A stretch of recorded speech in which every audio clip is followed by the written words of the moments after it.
ಒಮ್ಮೆ ಒಬ್ಬ ವ್ಯಕ್ತಿ ಸಾಧುಗೆ ಕೇಳಿದ, ನೀವು ಯಾವ ಪರಮಾತ್ಮನ ಜಪ ಮಾಡ್ತಾ ಇರ್ತೀಯೋ ಅವನು ಎಂದಾದ್ರೂ ದುಃಖಿಯಾಗ್ತಾನ? ಪರಮಾತ್ಮ ಅಂದ್ರೆ ಆತ್ಮ, ಪರಮಸತ್ಯ. ಅವನು ಯಾಕೆ ದುಃಖಿಯಾಗ್ಬೇಕು? ಆದ್ರೆ ಸಾಧು ಹೇಳ್ತಾನೆ, ಹೌದು, ಅವನು ದುಃಖಿಯಾಗ್ತಾನೆ.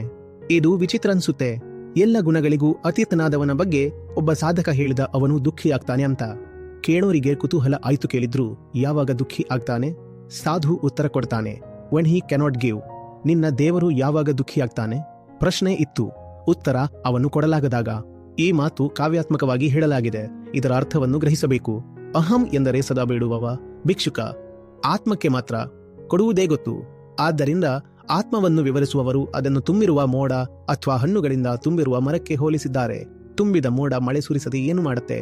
ತನ್ನ ನೀರನ್ನು ತಾನೇ ಕುಡಿಯತ್ತಾ? ಮರದಲ್ಲಿ ಎಷ್ಟು ಹಣ್ಣುಗಳಿದ್ದರೂ ಅದು ತಾನೇ ತಿನ್ನುತ್ತಾ? ಆತ್ಮ ಕೂಡ ಹಾಗೆಯೇ. ಯಾರು ಆತ್ಮಸ್ಥರಾಗುತ್ತಾರೆ ಅವರ ಜೀವನವೇ ಒಂದು ಫಲಭರಿತ ಮರದಂತಿರುತ್ತೆ. ಅವರು ಕೊಡುತ್ತಲೇ ಇರ್ತಾರೆ. ನೀವು ಕೇಳಿದ್ರೆ ಅವರು ತಮ್ಮ ಹತ್ರ ಏನು ಇಲ್ದಿದ್ರೂ ಕೊಡ್ತಾರೆ.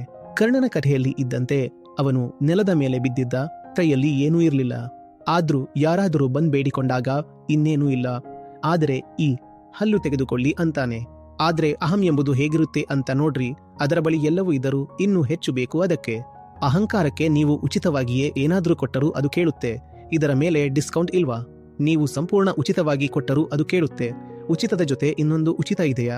ಅದಕ್ಕೆ ಎಷ್ಟೇ ಕೊಟ್ಟರೂ ಇನ್ನೂ ಬೇಕು ಅನ್ನಿಸುತ್ತಲೇ ಇರುತ್ತದೆ. ಈ ಎಲ್ಲಾ ಮಾತುಗಳು ಯಾರೋ ದೂರದವರಿಗಾಗಿ ಅಲ್ಲ, ಇದು ನಿಮಗೆ ಹೇಳಲಾಗ್ತಿದೆ. ಇದು ನಮ್ಮ ಕಥೆಯಾಗಿದೆ. ಈ ಮಾತುಗಳ ಉದ್ದೇಶವೇ ನಮಗೆ ನಮ್ಮ ಮೇಲೆ ಗಮನ ಹರಿಸಲು ಸಹಾಯ ಮಾಡುವುದು.